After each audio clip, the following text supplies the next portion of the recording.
गांव बेचकर शहर खरीदा, कीमत बड़ी चुकाई है। जीवन का उल्लास बेच के खरीदी हमने तन्हाई है। बेचा है ईमान धर्म तब घर में शानो शौकत आई है। संतोष बेच तृष्णा खरीदी, देखो कितनी महंगाई है। आज हम बात करने वाले हैं धरती की और उसमें होने वाले अनिश्चित परिवर्तनों पर और उसके कारण बदलने वाले पर्यावरण और आपदाओं पर, जिसे कहीं न कहीं मानव ने स्वयं पैदा किया है और हम सब इसके जिम्मेदार हैं। इसी क्रम में साथ हैं जियोग्राफी के रिसर्च स्कॉलर अरुण कुमार सिंह जी, और जानेंगे सच्चाई क्या है। आप देखना शुरू कर चुके हैं मूल बिंदु। मैं हूं अनुपमान।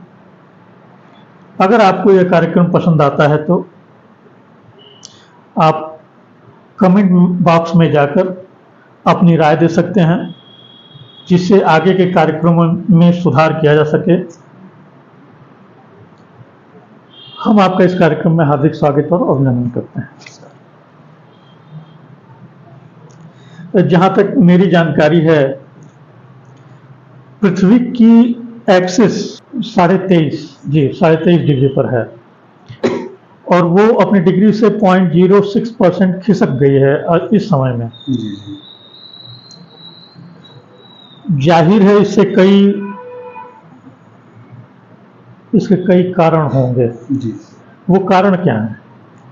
देखिए, पृथ्वी 23.5 डिग्री पे जो है एक्सिस पे झुकी है, यह बिल्कुल सही है। और जिस समय वर्तमान में अगर देखा जाए, चूँकि कई रिसर्च ये आ चुके हैं, संकेत किए हैं कि मानवीय क्रियाओं का पृथ्वी के झुकाव पे काफ़ी प्रभाव पड़ रहा है। जैसे मानवीय क्रियाओं का जैसे जल का दोहन अगर देखा जाए, वह भी कहीं ना कहीं पृथ्वी के झुकाव पे असर डाल रही है। फिर बर्फ़ का पिघलना, अगर पोल पे देखा जाए, बर्फ़ का पिघलना भी कहीं ना कहीं पृथ्वी के झुकाव पे काफ़ी असर डाल रहा है। और एक रिसर्च में 3 जॉर्ज डैम जो चाइना ने बनाया, विश्व का काफ़ी बड़ा डैम था, वो है अभी भी, और वह यांगसी नदी पे है। और उसमें कहा गया कि इसकी वजह से पृथ्वी के एक्सिस पे कुछ न कुछ प्रभाव पड़ा है। ठीक है, यह एक रिसर्च का विषय है, पर यह सत्य है कि पृथ्वी का एक्सिस पे कुछ न कुछ इसका प्रभाव पड़ रहा है। और चूँकि क्या है कि पृथ्वी का अगर देखा जाए 71% वाटर और 29% अर्थ है, तो कहीं ना कहीं पृथ्वी इसको बैलेंस करती है। और कोई चीज़ अगर जब डिसबैलेंस होगी, कहीं ना चाहे वो मध्य भाग से हो, विशेषकर मध्य भाग से ही वाटर का दोहन, जैसे भारत को लिया जा रहा है, अमेरिका को लिया जा रहा है, वहाँ से ज़्यादा हो रहा है, तो वह पानी जो है, वह पानी कहाँ जा रहा है? सीधी सी बात है, वह समुद्र में जा रहा है। जब वो समुद्र में जा रहा है तो कहीं ना कहीं उसका वाटर बैलेंस बिगड़ेगा। और जब वाटर बैलेंस बिगड़े तो पृथ्वी के एक्सिस पे उसका कुछ न कुछ प्रभाव पड़ेगा। यानी पृथ्वी की एक्सिस भी अपनी जगह निश्चित नहीं है, वो परिवर्तित हो सकती है, होती है। इसको परिवर्तन होता भी रहता है और पृथ्वी कहीं ना कहीं उसको बैलेंस भी करती रहती है। ठीक है, ये भविष्य का विषय है कि पृथ्वी इसको कितना बैलेंस कर पाती है या कितना नहीं कर पाती है। जी, ये तो रिसर्च का विषय है। यानी हम ये कह सकते हैं कि उसके जिम्मेदार कहीं ना कहीं मानव ही है, हम ही लोग हैं। बिल्कुल है जी। आजकल जो बड़ी बड़ी आपदाएं आ रही हैं, बहुत पानी बरस रहा है, बादल फट जा रहा है या सुनामी आ रही है, अर्थक्वेक आ रहे हैं, कहीं इसके कारण ऐसा तो नहीं है कि यही डिसबैलेंस हो? देखिए, बहुत एग्जैक्ट अभी कुछ कहा नहीं जा सकता है, पर जब पृथ्वी के झुकाव पे फर्क पड़ेगा तो बट नेचुरली जो सन के रेस की हैं किरणें, उनका इफेक्ट अगर देखा जाए अक्षांश के आधार पे, तो कहीं ना कहीं वो परिवर्तन होगा। जब वो परिवर्तित होगा तो बिल्कुल चक्रवात की मात्रा को घट सकती है, बढ़ सकती है कहीं। ठीक है, तो इससे अगर देखा जाए एक प्रकार का सन का मतलब अगर हम कहें, जो कहते हैं कि कर्क रेखा मकर रेखा, वह भी डिसबैलेंस हो सकता है। तो उसका काफ़ी न काफ़ी इफेक्ट अगर हम देखें तो साइक्लोन्स पे तो निश्चित है। ठीक है, बाकी अन्य आपदाएं अभी हम बहुत क्लियर नहीं कर सकते, पर ग्लोबल वार्मिंग जैसी आपदा हो सकती है, बढ़ सकती है इसके झुकाव से, क्योंकि दिन और रात, चूँकि झुकाव जब होगा तो बट नेचुरली उसके जो रोटेशन पे है, ठीक है, वो रोटेशन स्लो हो जाएगा, धीमी हो जाएगी। हाँ धीमी हो जाएगी। जब वो धीमी हो जाएगी तो बट नेचुरली दिन और रात के समय में परिवर्तन आएगा। जी। अगर दिन का समय लंबा होगा तो बट नेचुरली क्या है कि सीधी सी बात है, अधिक तापमान में वृद्धि होगी, और जब तापमान में वृद्धि होगी तो उससे कहीं ना कहीं हमारी जितनी भी सामाजिक आर्थिक क्रियाएं हैं वो कहीं ना कहीं परिवर्तित होगी, परिवर्तित भी होगी, प्रभावित भी होगी। इसी संदर्भ में मेरा क्वेश्चन है कि इस एक्सिस के टिल्ट होने से 0.2 मिली सेकेंड का अंतर आया है दिन और रात में, ये बढ़ गए हैं। जी जी।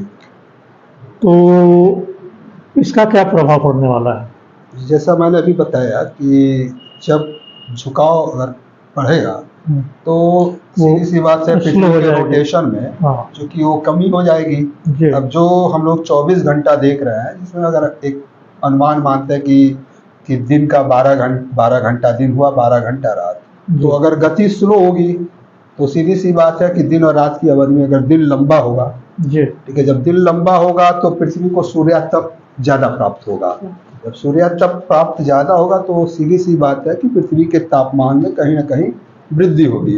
अब वृद्धि होगी तो ग्लोबल वार्मिंग जैसी समस्याएं बढ़ेंगी। जैसे अगर ताप वृद्धि हुआ तो जो थोड़ा मोड़ा ग्लेशियर और जगह वो भी पिघल के आ जाएगा सागर में। फिर जो भी उष्णकटिबंधीय पौधे हैं, तापमान वृद्धि होगी तो उसकी मात्रा तो ठीक है, पर जो शीतोष्ण कटिबंधीय जैसे गेहूं प्रभावित हो जाएगा। हम मान लेते हैं अपने परिवेश में ही गेहूं की खेती जाड़े में हम लोग करते हैं, ठीक है, तो रवि अब वहाँ पे अगर टेम्परेचर उसको एक चाहिए 10-20 का है, एवरेज 27 मिनिमम, तो वो टेम्परेचर जब अधिक होगा तो कहीं ना कहीं फसल के उत्पादन में फर्क पड़ेगा। ऐसे सिर्फ गेहूं ही एक एग्जाम्पल नहीं, ऐसे कई एग्जाम्पल हैं, ठीक है। तो ये चीजें आपकी पूरे अर्थव्यवस्था को ही प्रभावित कर देगी। फिर इसका मतलब है कि इंसानों को भोजन सही से नहीं मिल पाएगा। बिल्कुल हो सकता है आने वाले समय में कि खाद्यान्न उत्पादन में कमी हो और इसका प्रभाव पूरे विश्व पे पड़े, पॉपुलेशन पर पड़ेगा। पॉपुलेशन पे तो वह एक अलग मुद्दा है, पर कहीं ना कहीं खाद्यान्न जो है जो प्रभावित होगा तो हमारी और फिर हमारे सोने से लेके पूरी दैनिक क्रिया भी हो सकता है बदल जाए। वर्तमान में वैसे ही परिवर्तनशील है। नहीं, आपके कथनानुसार जो समझ में आ रहा है कि तो पूरे जीवन शैली को ही मनुष्य के प्रभावित करेगी। बिल्कुल, पॉपुलेशन भी कम हो जाएगी। फिर जब जितना भोजन उतनी ही तो पॉपुलेशन रहेगी, नहीं तो बाकी लोग ऑप्टिमम अगर हम लोग पढ़ते हैं जी, ठीक है, सिद्धांत की ऑप्टिमम थ्योरी कि जितना बेस्ट माना तब जाता है, जितनी पॉपुलेशन उतना उत्पादन, ठीक है। जब उत्पादन ही कम और पॉपुलेशन बढ़ेगा तो फिर उसके बाद मारामारी होगी, मारामारी के पीछे और वर्तमान में देख ही रहे हैं ये सारे सामाजिक इफेक्ट भयावह होने वाली है। यह परिस्थिति भविष्य में हो सकता है कि अति भयावह हो जाए, अभी तो धीरे धीरे हो रही है।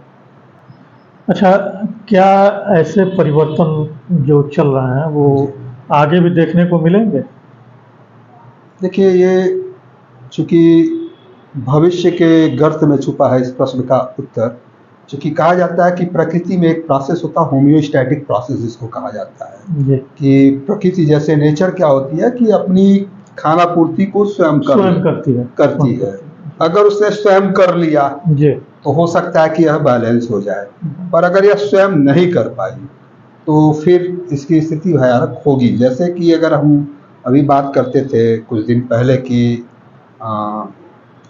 ओजोन परत को लेके कि ओजोन परत बढ़ता ही जा रहा है, पर एक कोरोना काल का पीरियड आया।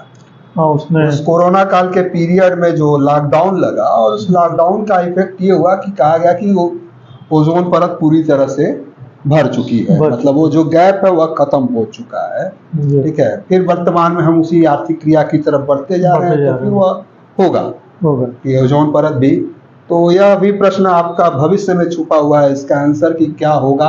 हो सकता है कि कल प्रकृति अपने आप को, आप रिसर्च स्कॉलर हैं इसलिए मैंने आपसे पूछा कि संभावनाएं क्या हैं, आगे क्या होने वाला है, अगर आगे वैसे परिवर्तन बिल्कुल अगर हम लोगों ने अगर इस चीज पे, प्रकृति पे ध्यान नहीं दिया तो ऐसी परिस्थितियां बिल्कुल उत्पन्न होंगी। इसलिए हम लोग को अभी से ही बैलेंस्ड अप्रोच, जिसको हम लोग सस्टेनेबल डेवलपमेंट कहते हैं, सतत विकास, ठीक है, सस्टेनेबल डेवलपमेंट को अपनाते हुए हम लोग को विकास करना चाहिए, न कि किसी चीज का अति करते हुए विकास करना चाहिए। अच्छा, आप क्या मानते हैं कि इसको बैलेंस करने में इंसानों की क्या भूमिका होनी चाहिए या होगी? बिल्कुल, देखिए सारी भूमिका हमारी ही है। हम जी। जनरली क्या है कि हर चीज़ को सरकार के ऊपर थोप देते हैं कि सरकार, अब सरकार घर-घर का नल तो नहीं बंद करेगी। नहीं। ये हमें डिसाइड करना पड़ेगा कि हमारे लिए जल कितना उचित है। जी। अगर जल को हम लेते हैं हाथ धोने भर तो नल हम बंद कर सकते हैं। तो हमारी खेती के लिए जल कितना उचित है किसी चीज़ को, यह इसका निर्धारण सरकार नहीं करती है, हम करते हैं, क्योंकि उसका भी इफ़ेक्ट पड़ रहा है। जैसे अगर आज कहें देखते हैं हम खेती में काफ़ी जो अगर उसका अतिदोहन जल का प्रभाव देखा जाए तो विशेषकर अभी तो इधर बसा है, पर आप पंजाब हरियाणा साइड जाएंगे तो मिट्टी में क्षारीयता एल्कलाइन बढ़ता जा रहा है। तो कहीं ना कहीं वह अति दोहन भी है, और अगर हम अति दोहन करते गए तो जल स्तर नीचे चलता चला जाएगा। एक ऐसी स्थिति आएगी कि हम पानी के लिए, पेयजल के लिए ही मार करेंगे। तो ये सब चीज़ें, अब हम कहें कि सरकार, तो सरकार से ज़्यादा अधिक जिम्मेदारी हमारा अपना खुद नैतिक कर्तव्य है कि इस चीज़ को हम कंट्रोल करें, और ये हमारे हाथ में है। हम सब लोग चाहते हैं कि गांधी या भगत सिंह पड़ोस के यहाँ पैदा हो, हमारे यहाँ ना पैदा हो। न पैदा हो। ठीक है, तो इस चीज़ को हमें अपने और हमारे बच्चों में यह शिक्षा शुरू से ही देनी पड़ेगी। ठीक है, इन तमाम माध्यमों से अगर हम देखें तो कंट्रोल कर सकते हैं, ऐसा नहीं है।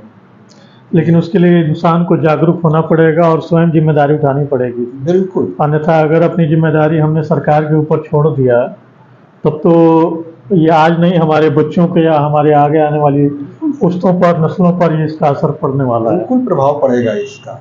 इसलिए ये सभी व्यक्तियों का नैतिक कर्तव्य है कि इस जिम्मेदारी को आगे बढ़ के निभाएं, सरकार पे ही न छोड़ें, क्योंकि जो सरकार का दायित्व है वह तो करेगी ही सरकार अपना। सर, आप इस कार्यक्रम में आए और आपने बड़ा मुखर होकर के हर प्रश्नों का जवाब दिया, इसके लिए बहुत बहुत